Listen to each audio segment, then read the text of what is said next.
It's a steady drizzle. It's windy out there, too.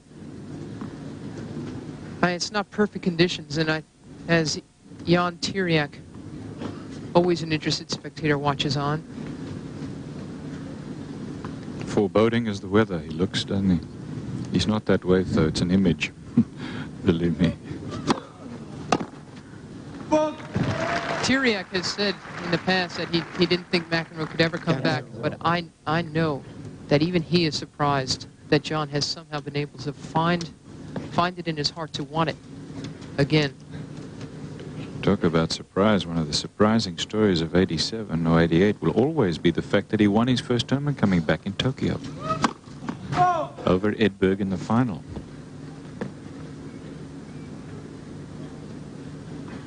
It's a heck of an effort.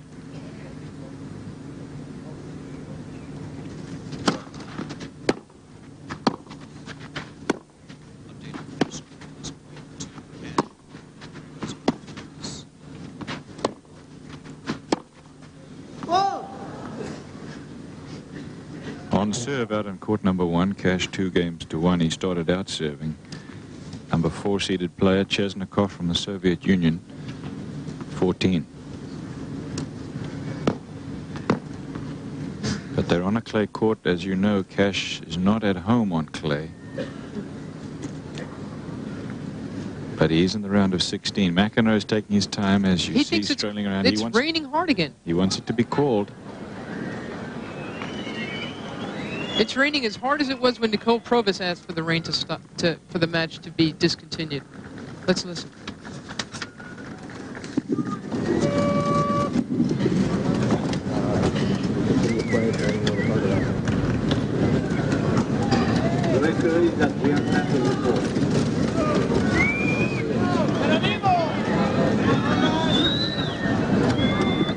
Lendl just wants play to go on.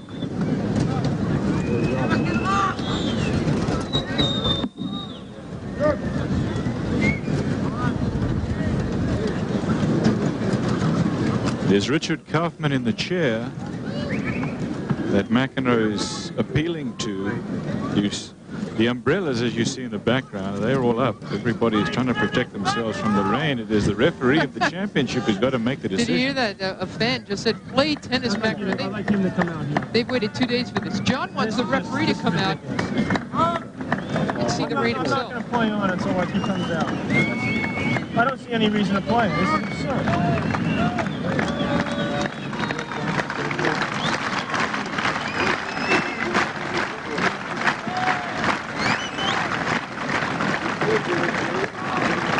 McEnroe wants the referee to come out.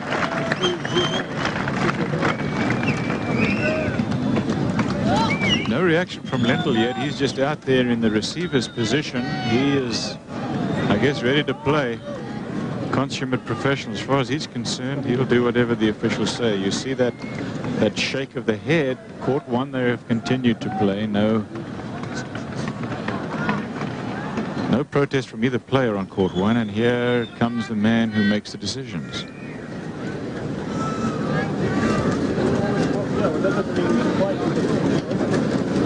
I don't want to play that.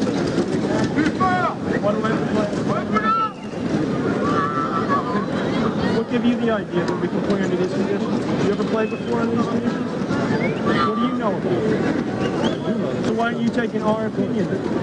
I just slipped on the ball at 15:30 on a big point. I think the court is fit to play now. I think it's not fit to play. Okay, Jack is coming.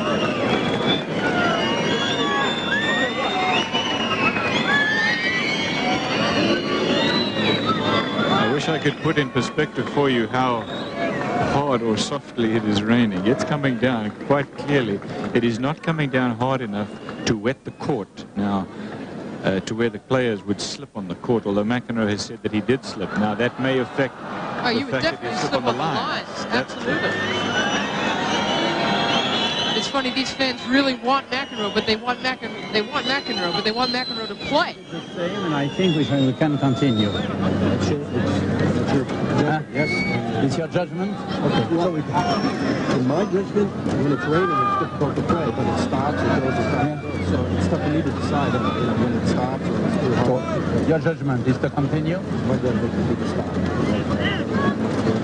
Okay. So you announce to stop. Okay, if it's your judgment, we stop. Play terminated. Jacques Dorfman is the referee of this tournament. He came out, and first of all, there was a slight misunderstanding between he and Richard Kaufman. Dorfman thought that Kaufman was saying that he thought that it was okay to play. So he said, well, if that's your judgment, then let's continue to play. Well, when they discussed it a little bit further, it became clear between the two of them that Jacques Dorfman was leaving it up to Richard Kaufman, who finally got through to Dorfman that, in fact, he felt that it was too wet to play. So they have called it, and by the way, the match has also been called on court one. It's way too wet. I mean, Lendl was being a nice guy about it. You know, he was going to play or not play. Then Lendl gets up and has some words with Richard Kaufman, and I don't think they were too friendly. It wasn't how you doing today, Richard. I think he's a little concerned. Well, the score is 1 game all here of this match. Best of 5, of course, 15 all with John McEnroe serving. Things haven't really got underway yet, but they will. Modern press facilities in all of any arenas in the world. Ivan Lendl has been ranked #1 in the world, as you see, since September of '85. That's a heck of a performance. Remember that Jimmy Connors was ranked #1 in the world for a full 5 years. And then, well, Bjorn Borg came along, and that all changed. Then Borg retired, and Jimmy Connors made it back to #1. But it is nevertheless a heck of an effort, but it is somehow part of the history, Mary, of tennis that when you get a dominant player, he or she stays at the top for a long time. Well, that's happened, and, you know, John McEnroe, he really cherishes rivalry with Bjorn Borg, and the rivalry now between Lendl and McEnroe, you know, it's not the same at all as we see these two getting ready. I mean, there have been a lot of words, a lot of spoken between them. They don't get along, as you have said, but I've got it in my head, you know, the world makes its turn, and old enemies become old friends, and I've got it in my head that someday, not soon, granted, but someday, maybe like 50 years from now, when they're around in their 80s, I'm going to take both of them. I'm going to make them both show up at the same theater, a 2-seat theater. I'm going to lock them in there, and I'm going to let them watch each other, watch their highlights, a couple of hours worth, and let them know just what's happening out there. And I get a feeling that they're going to come out into the sunshine a couple of hours later, one day very far from now, and John's going to say, so Yvonne, you know, what are you doing for dinner? Nice thought. It's interesting to listen to Lendl talking about the fact that, in a way, he's sorry that McEnroe is not playing at his best, so that they could enjoy a kind of a rivalry that McEnroe enjoyed to some extent with Borg. He feels that, of course, Borg, when he was in Borg's era, as you look at some of the statistics on McEnroe, that he was too young to really compete with Borg, and he was sorry about that as well. He would have liked to have. And he feels the same way about Connors, of course, except the opposite. Connors was past his prime when Lendl made his move. But it's McEnroe and Connors, the #1 player in the world, and number 19 now, 16th seed in this tournament. 1 all, 15 all. Early stages of the match.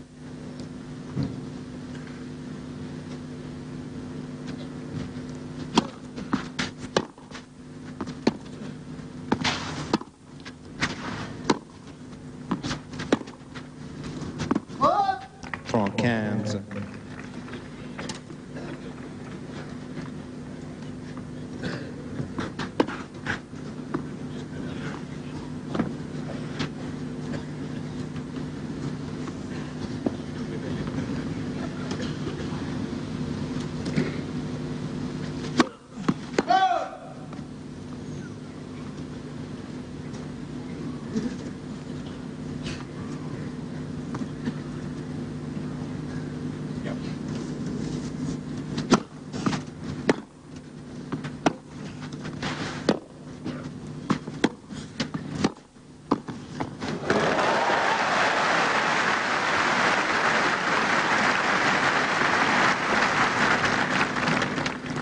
Cans. Third game of the match, McEnroe serving 40-15. On serve, both so far easily.